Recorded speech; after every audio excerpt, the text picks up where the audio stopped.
नमस्कार। आज मैं दो ऐसे बच्चों के साथ में बैठा हूं जिन बच्चों की पढ़ाई की उनके उनके अपने करियर को लेकर प्लानिंग के बारे में आपको सुनकर के बड़ा आश्चर्य होगा। आपने शायद नाम सुना हो अर्ली मोमेंटम। एक बैच होता है अर्ली मोमेंटम बैच। इसका मतलब एक ऐसा बैच जिसकी स्टार्टिंग बहुत जल्दी हो जाती है और जिसमें आपके दिमाग में बहुत पहले से क्लियर होता है अपना करियर कैसे अपने को सेट करना है, कहां पहुंचना है, क्या करना है। और ये मेरे दोनों तरफ जो बच्चे हैं मैं इनका परिचय देता हूं। मेरे और दाईं ओर बैठे हैं आदित्य और मेरे बाईं ओर बैठी है अमन।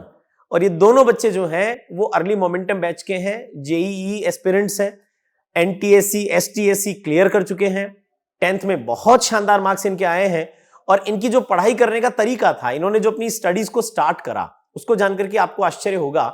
नॉर्मली ऐसा माना जाता है कि 10th पढ़ने वाला स्टूडेंट सिर्फ अपने बोर्ड एग्जाम्स पर फोकस करता है, लेकिन ये दोनों बच्चे ऐसे बच्चे रहे हैं जिन्होंने जब इनका बोर्ड का एग्जाम सामने था उससे बहुत पहले इन्होंने 11th की स्टडी स्टार्ट कर दी थी। और इनको पता था कि बोर्ड सामने आने वाला है, उसमें हमें बहुत अच्छे मार्क्स लाने हैं, वो पहले से इनको क्लियर था। लेकिन 10th के बोर्ड एग्जाम से पहले ही 11th पढ़ना, ये बिल्कुल वैसा ही है कि जैसे यदि आपको अपने दिन को बड़ा करना है तो सुबह जल्दी जागना पड़ेगा। अमन, एक मैं सवाल पूछना चाहूंगा। हमारे यहाँ पर एक कहावत चलती है, आदित्य मेरे पास है, आदित्य से एक सवाल पूछूंगा कि हमारे यहाँ कहा जाता है कि जब जागो तभी सवेरा। ये बात तो ठीक है, जब जागो तभी सवेरा है, लेकिन सवेरे की सबकी परिभाषाएं अपनी होती हैं। एक सुबह 4 बजे भी सवेरा होता है, एक 6 बजे भी होता है, एक 8 बजे भी होता है। बहुत सारे लोग ऐसे भी होते हैं कि सुबह 9-10 बजे उठते हैं, उनके लिए तो सवेरा तभी होता है, लेकिन तब तक उनका आधा दिन जा चुका होता है। मुझे बताइए आदित्य, आप अर्ली मोमेंटम बैच के स्टूडेंट हैं। अर्ली मोमेंटम का मतलब है कि आप दिसंबर में ही अपनी 11th की स्टडी स्टार्ट कर देंगे, चाहे आपका होने वाला एग्जाम है वो फेब में या अप्रैल में आने वाला हो। तो मैं पूछना चाहूंगा आदित्य से, आदित्य आप क्या मानते हैं अर्ली मोमेंटम बैच क्या है और आपने उसको कैसे स्टार्ट करा है, आपने जब जागो तभी सवेरा को कैसे सार्थक किया? तो जैसे आपने बोला कि जब जागो तब सवेरा हो, मतलब 4 बजे जागने, 6 बजे जागने और 8-10 बजे जागने में यही फ़र्क है कि 4 बजे जाग के आप एक्सरसाइज कर सकते हो, साथ में पढ़ाई भी हो पाएगी। अगर आप 6 बजे जागोगे तो आप मैक्सिमम ज़्यादा से ज़्यादा एक्सरसाइज कर पाओगे, पढ़ाई तो हो ना पाए उसका कोई नहीं है। और अगर आप 9-10 बजे जागो तो आप उठ के सिर्फ खाना ही खाओगे, ना एक्सरसाइज ना पढ़ाई हो पाएगी। बस वैसे ही अर्ली मोमेंटम का कॉन्सेप्ट है कि जब हम हमारी एनटीएससी स्टेज फर्स्ट की एग्ज़ाम देने के बाद में जब हम ऐसे सोचा कि अब हमें बोर्ड की तैयारी करनी चाहिए, तभी हमारी स्कूल ने एक ऐसा कॉन्सेप्ट निकाला कि अब जो 11th है वो थोड़ी अगर प्री स्टार्ट कर दी जाए तो लास्ट में रिवीजन टाइम थोड़ा ज़्यादा बच जाएगा हमारे लिए, और उसमें हम अच्छे से हमारी एक्यूरेसी वगैरह थोड़ी ब्रशअप कर लेंगे हमारी जेईई की प्रिपरेशन को। तो जब हम दिसंबर में हमारी एग्ज़ाम देने के बाद में बोर्ड स्टार्ट होने का वेट ही कर रहे थे कि हम हमारी बोर्ड की प्रिपरेशन स्टार्ट हो जाएगी, तो उसी वक्त जब ये अर्ली मोमेंटम का कॉन्सेप्ट निकला कि आपका 11th का बैच हम दिसंबर के एंड तक स्टार्ट कर देंगे, तो इसमें मतलब एक बार तो ऐसा लगा कि ये कॉन्सेप्ट ज़्यादा दिन तक टिकेगा नहीं।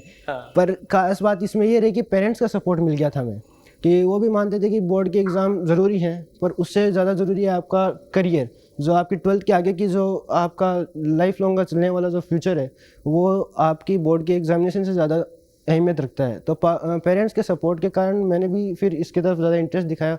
और हमारा जब स्टार्ट हुआ था अर्ली मोमेंटम, तो मतलब एक तरीका का मतलब एक स्टार्टिंग में ऐसा लगा कि अब बोर्ड है, अप्रैल के अंदर हमारा बोर्ड था और हम जनवरी से जब स्टार्ट करे थे 11th, तो ऐसा लगा कि बोर्ड की प्रिपरेशन कब होगी। वो बात अलग थी, बोर्ड हम नहीं दे पाए। बार तो कोरोना की वजह से आपका हो गया, अदरवाइज तो बोर्ड होता तो उसको भी आप आराम से फाइट कर पाते। और हमें मतलब हमने सिर्फ 1 मंथ के अंदर हमने हमारी 10th की पूरी प्रिपरेशन कर ली थी, मतलब 0 से लेके एकदम टॉप तक। ओके। क्योंकि उसका फ़ायदा ऐसे हुआ कि जो हमने अर्ली मोमेंटम बैच स्टार्ट करा था उसके अंदर हमने पढ़ा था, उसमें ऐसा हमें कॉन्फिडेंस डेवलप होने लगा कि हम अब जेईई के एस्पिरेंट्स हैं, हम कुछ बड़ा कर रहे हैं। तो उससे ऐसा लगा कि हम भी अब उन्हीं बच्चों में आते हैं जो जल्दी पढ़ के बहुत ज़्यादा स्कोर कर लेते हैं। Good good good. और उसी का बेनिफिट ये है कि हमने जब हमारी एनटीएससी स्टेज 2 की एग्ज़ाम हुई तो उसमें हमें 1 मंथ का टाइम मिला था वापस पूरी प्रिपरेशन करने के लिए स्टेज 2 की। और ये नहीं सोचा कि हमारा जेईई भी तो है, क्योंकि हमें 1 मंथ इसलिए मिला क्योंकि हमने जल्दी स्टार्ट किया था उसको। और टीचर्स ने भी ये बोला कि हाँ कोई प्रॉब्लम नहीं है, आपने जल्दी स्टार्ट करके आपकी स्पीड, एक्यूरेसी, आपकी प्रॉब्लम सॉल्विंग स्किल्स औरों से काफ़ी ज़्यादा बेटर हो चुकी है, तो आप 1 महीने आराम से एनटीएससी स्टेज 2 पे फोकस कर सकते हो। वो भी आपके मतलब इंटरव्यू वगैरह में बहुत काम में आते हैं। तो हमने उसके लिए काफ़ी टाइम दिया और अभी भी हमारा मतलब वही शेड्यूल चल रहा है। अभी हमारे 11th कंप्लीट हो चुकी है, वो 1.5 महीने पहले कंप्लीट हो चुकी थी, और अब हम अपने 11th को ब्रशअप करें। हर एक चैप्टर के हम 200-300 क्वेश्चंस करते हैं। ओके। और वो भी 4 या 5 दिन के अंदर हम हर एक सब्जेक्ट, मतलब 3 सब्जेक्ट होते हैं, मैथ्स, फिजिक्स, केमिस्ट्री, उन तीनों सब्जेक्ट को बराबर टाइम देके उनके 300 क्वेश्चन हर एक चैप्टर के करना, मतलब आप अपनी एक्यूरेसी को एक अलग ही लेवल पे लेके जा रहे हो। बहुत बढ़िया बात है। अमन, आपका जब सामने 10th था तो एक तो दिमाग में आया होगा ना कि 10th का बोर्ड बहुत इंपॉर्टेंट है, और जब 10th का बोर्ड का एग्जाम हमारे को देना है उसके पहले ही हमने दिसंबर में 11th पढ़ना स्टार्ट कर दिया।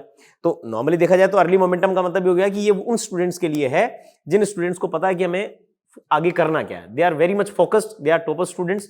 आपको कैसा फील हुआ जब आपने इसका स्टार्ट करा? क्या आपको कॉन्फिडेंस था कि 10th अच्छा कर पाओगे?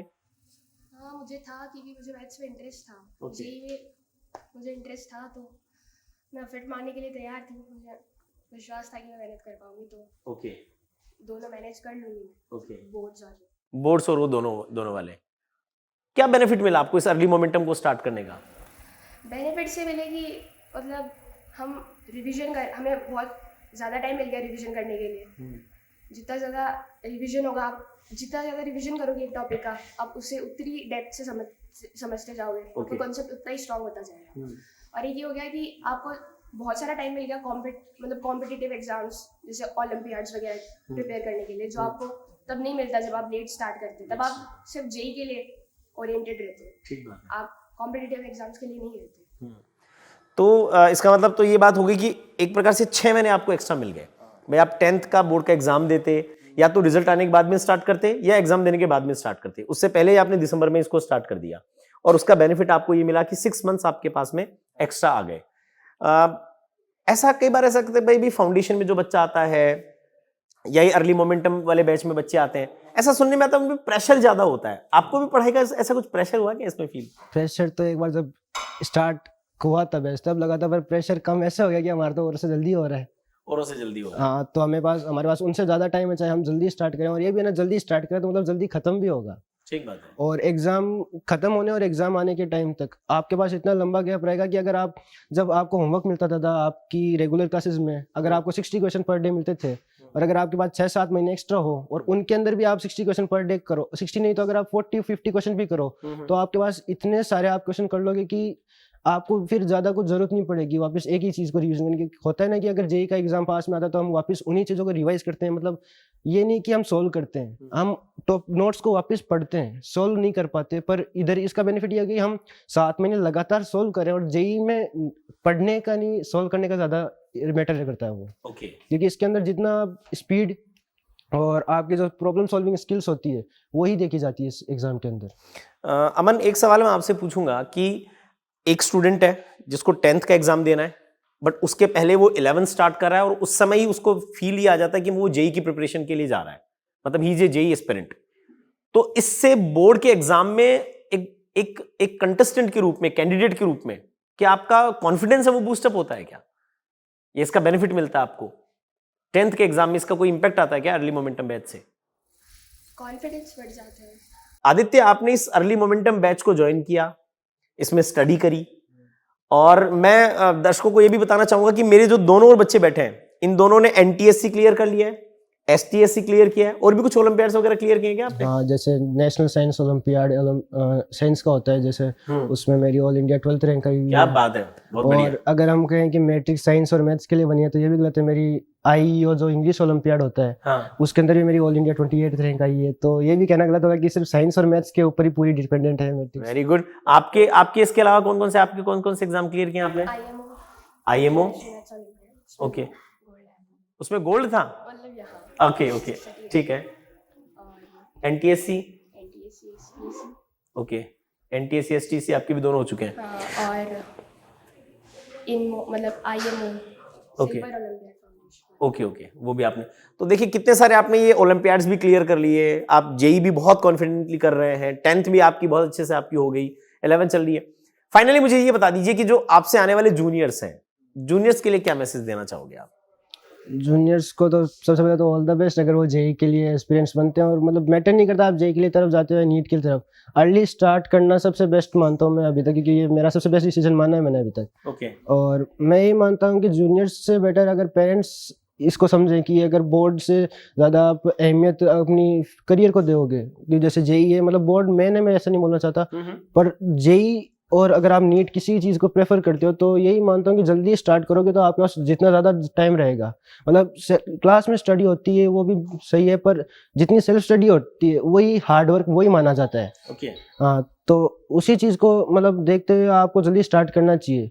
और अगर आप एक बार स्टार्ट कर चुके हो तो ये नहीं कि अभी थोड़ा ब्रेक ले लेते हैं क्योंकि हम बहुत आगे हैं। ब्रेक तभी लो जब आपको ऐसा लगता है कि आपके पास कोई कॉम्पिटिटिव एग्जाम है जो आपके लिए ज़रूरी है फ्यूचर के लिए, जैसे हमने एनटीएससी के लिए टाइम लिया था, उसी के लिए ब्रेक लेना चाहिए। और अगर आप एक बार स्टार्ट कर दो तो आप अपनी पूरी मतलब जितना आपसे हो पाए उसी पूरे फोर्स से आप उसी डेडिकेशन से आपको प्रिपरेशन कर लेनी चाहिए फिर जेईई की। चलिए, मैं आप दोनों को बहुत बहुत शुभकामनाएं देता हूं। आपकी बहुत अच्छी प्रिपरेशन चली रही है, इसको और ब्रशअप करें और तेज बढ़ाएं और आप जल्दी अपने सपनों को भी पूरा करें, अपने लक्ष्यों को भी पाएं। तो ये हमारे साथ ऐसे स्टूडेंट थे जिन्होंने अपनी स्टडीज़ को अर्ली मोमेंटम बैच में बहुत जल्दी शुरू करा और उनसे 6 महीने इनके पास ज़्यादा थे और आज बड़ा रिलैक्स होकर के ये अपना 10th 11th और अपने आगे आने वाली तैयारियां उन सबको कॉम्पिटिटिव एग्जाम्स के साथ में पूरे करते जा रहे हैं। तो आप भी इस बात को सोचिए, इंतजार किस बात का, शुरू करिए अपनी जल्दी पढ़ाई और जल्दी पहुंचने की कोशिश कीजिए। बहुत बहुत धन्यवाद।